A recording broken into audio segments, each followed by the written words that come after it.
അതീവ സുരക്ഷാ മേഖലയിൽ ഡ്രോൺ പറത്തിയ സംഭവത്തിൽ അന്വേഷണത്തിന് കേരള പോലീസ് കേന്ദ്രസേനയുടെ സഹായം തേടി. അന്വേഷണത്തിന് പ്രത്യേക സംഘത്തെ നിയോഗിച്ച് ഡിജിപി ഉത്തരവുമിറക്കി. ഡ്രോണിന്റെ ചിത്രം പോലീസിന് ലഭിച്ചു. സാങ്കേതിക വിദഗ്ധർ ചിത്രം പരിശോധിക്കുകയാണെന്നും സിറ്റി കമ്മീഷണർ സഞ്ജയ് കുമാർ ഗുരുദീൻ പറഞ്ഞു.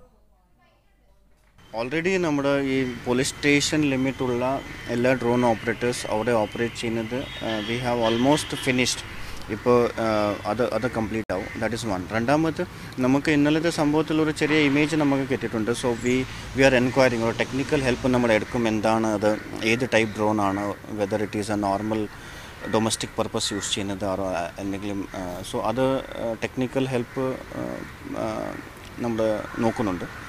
പ്ലസ് എന്തെങ്കിലും miscreants or anti social persons അങ്ങനെ purposefully or any intelligence collection ചെയ്യാനുള്ള അതും ആ ആംഗിൾ നോക്കുന്നുണ്ട്. Plus we are also verifying whether any research purpose or survey purpose വേറെ എന്തെങ്കിലും agency they are using it ആണ്. സോ ആ ആംഗിൾസിൽ നമ്മൾ നോക്കുന്നുണ്ട്. ശ്യാമാർ ബാബു വിവരങ്ങൾ നൽകും. ശ്യാം, ഇക്കാര്യത്തിൽ അന്വേഷണ പുരോഗതി ഉണ്ടായിട്ടുണ്ടോ? എന്താണ് യഥാർത്ഥത്തിൽ ഇതിന്റെ ഉദ്ദേശം എന്ന് മനസ്സിലായിട്ടുണ്ടോ പോലീസിന്? സൈകുമാർ, ഏതാണ്ട് ഒരു 4 ദിവസങ്ങൾക്ക് മുമ്പാണ് ആദ്യം ഈ ഡ്രോൺ അസ്വാഭാവികമായ സംശയാസ്പദമായ സാഹചര്യത്തിൽ കണ്ടത്. അത് അന്ന് കണ്ടത് തീരദേശ മേഖലയിലായിരുന്നു. അന്ന് പെട്രോളിങ്ങിന് ഇറങ്ങിയ പോലീസുകാരാണ് ആദ്യം അവരുടെ ശ്രദ്ധയിലാണിത് പെട്ടത്. തുടർന്ന് അവരത് ശംഖുമുഖം ACP അറിയിക്കുകയായിരുന്നു. തുടർന്ന് ഈ സംഭവം സംബന്ധിച്ച് പോലീസ് അന്വേഷണം നടത്തി. എന്നാൽ ആദ്യഘട്ടത്തിൽ ഇത് ഈ ഒരു പോലീസുകാർക്ക് ഒരുപക്ഷെ തോന്നിയതാകാമെന്ന തരത്തിലുള്ള സംശയങ്ങളൊക്കെ വന്നതിനെ തുടർന്ന് അന്വേഷണം അവസാനിക്കുകയായിരുന്നു. എന്നാൽ ഇന്നലെ രാത്രിയിൽ പോലീസ് ആസ്ഥാനത്ത് പോലീസ് ഹെഡ്ക്വാർട്ടേഴ്സിന് മുകളിൽ കൂടി ഡ്രോൺ പറത്തി. അതുപോലെ തന്നെ പത്മനാഭസ്വാമി ക്ഷേത്രത്തിന് മുകളിലും ഡ്രോണിനെ കണ്ടു. ഈ സാഹചര്യത്തിലാണ് ഇത് സംബന്ധിച്ച് വിശദമായി അന്വേഷിക്കാൻ ഇപ്പോൾ DGP നിർദ്ദേശം നൽകിയിരിക്കുന്നത്. AC ശംഖുമുഖത്തിന് തന്നെയാണ് ഈ അന്വേഷണത്തിന്റെ ചുമതല നൽകിയിരിക്കുന്നത്. ഇപ്പോൾ സിറ്റി പോലീസ് കമ്മീഷണർ അല്പസമയം മുമ്പ് മാധ്യമങ്ങളെ കണ്ടിരുന്നു. അദ്ദേഹം പറഞ്ഞത് കേന്ദ്രസേനയുടെ കൂടി സഹായത്തോടു കൂടി മാത്രമേ ഈ അന്വേഷണം പൂർത്തിയാക്കാൻ സാധിക്കുകയുള്ളൂ എന്നാണ്.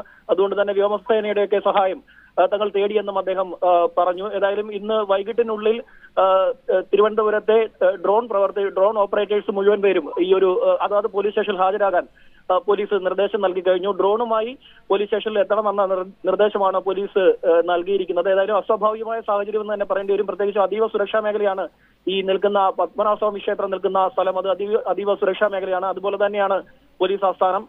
നേരത്തെ കണ്ടത് തീരദേശ മേഖലയിലായിരുന്നു. തീരദേശ കോവളം അതുപോലെ തന്നെ ശംഖുമുഖം ഈ ഒരു ഭാഗത്താണ് നേരത്തെ 4 ദിവസങ്ങൾക്ക് മുമ്പ് ഡ്രോൺ കണ്ടത്. ഏതായാലും ഇതൊരു സംശയം മാത്രമല്ല, ഡ്രോൺ ഉണ്ട് എന്ന് തന്നെ തെളിഞ്ഞിരിക്കുകയാണ്. ഡ്രോൺ പറത്തിയെന്ന് തന്നെയാണ് പോലീസ് പറയുന്നത്. അത് ഏത് വിഭാഗത്തിൽപ്പെട്ടതാണത്, ഡൊമസ്റ്റിക് വിഭാഗത്തിന് വേണ്ടിയുള്ളതാണോ, അത്തരത്തിലുള്ള സംശയങ്ങളൊക്കെയാണ് പോലീസിന് ഇപ്പോഴുള്ളത്. ഏതായാലും ഒരു ചിത്രം പോലീസിന്റെ പക്കലുണ്ട്. ഈ ഡ്രോൺ പറത്തുന്ന ഒരു ചിത്രം പോലീസിന്റെ പക്കലുണ്ട്. അത് സാങ്കേതിക വിദഗ്ധരെ കൊണ്ട് പരിശോധിച്ചു വരികയാണ്. സൈകുമാർ. ശ്യാമാർ ബാബു, തിരുവനന്തപുരത്ത്.